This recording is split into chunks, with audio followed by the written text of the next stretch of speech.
The ends justify the means. It is better to be feared than loved if you cannot be both. The lion cannot protect himself from traps, and the fox cannot defend himself from wolves. One must therefore be a fox to recognize traps, and a lion to frighten wolves. Politics have no relation to morals. It is double pleasure to deceive the deceiver. Make no small plans, for they have no power to stir the soul. Men are so simple and yield so readily to the desires of the moment that he who'll trick will always find another who will suffer to be tricked. The wise man does at once what the fool does finally. The first method for estimating the intelligence of a ruler is to look at the men he has around him. War is just when it is necessary. Arms are permissible when there is no hope except in arms. The more sand has escaped from the hourglass of our life, the clearer we should see through it. The great majority of mankind are satisfied with appearances, as though they were realities, and are often more influenced by the things that seem than by those that are. Men in general judge more from appearances than from reality. All men have eyes, but few have the gift of penetration. The one who adapts his policy to the times prospers, and likewise that the one whose policy clashes with the demands of the times does not. He who wishes to be obeyed must know how to command. When you disarm the people, you commence to offend them, and show that you distrust them either through cowardice or lack of confidence, and both of these opinions generate hatred. Before all else, be armed. The first opinion which one forms of a prince and of his understanding is by observing the men he has around him.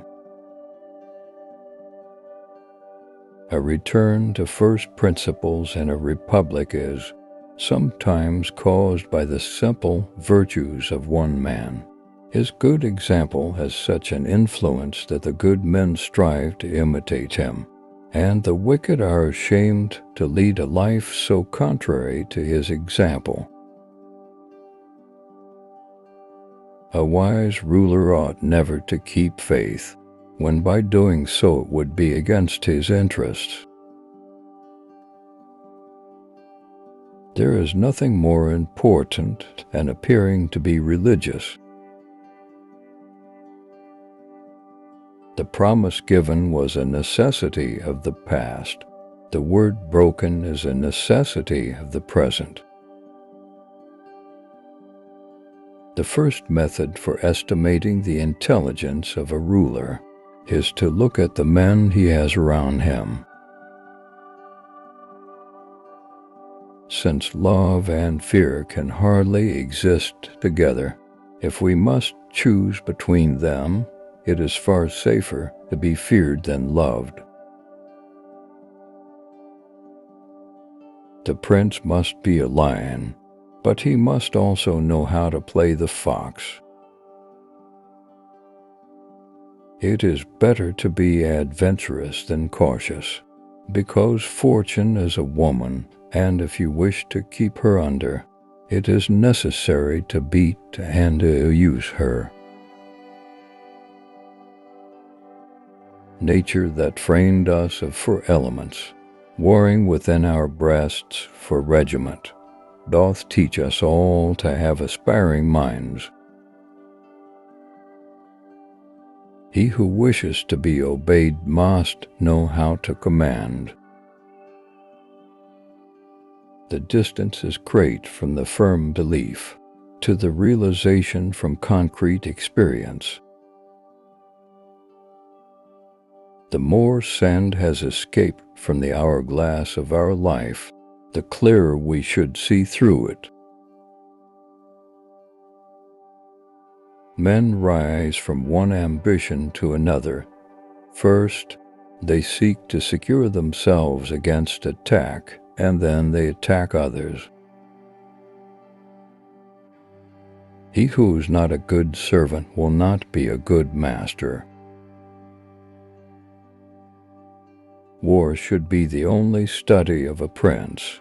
He should consider peace only as a breathing time, which gives him leisure to contrive, and furnishes as ability to execute military plans. Men are so simple and so much inclined to obey immediate needs that a deceiver will never lack victims for his deceptions.